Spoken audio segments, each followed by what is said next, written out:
امبارح جاوني بزاف لي ميساج قالوا لي حاطين الوصفه تاع الدواره، واللي اتيراني بزاف وحده قالت لي سيت جميع الوصفات مام وحده من تاوعك، بصح ما تجينيش بنينه دوك نقول لك علاه.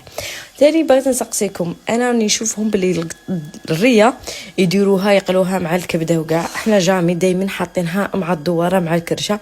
لا بروميير فوا نشوف بلي الريه حاطينها مع الكبده هذه اول مره.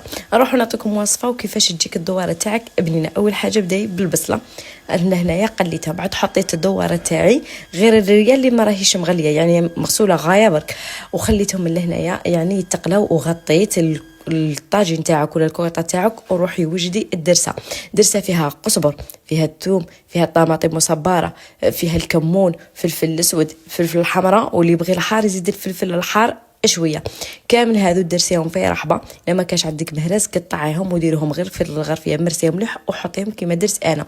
بعدها قليتهم معاهم شويه، وبعد زدت ديك الحبه تاع الطماطم اللي كنت ربيتها لهنا باش تجيك. شوف الدواره ما تبغيش الماء، مرقيها بالماء حامي وخليها غير هكا، غير شويه تاع الماء وخليها تطيب وحده وحده.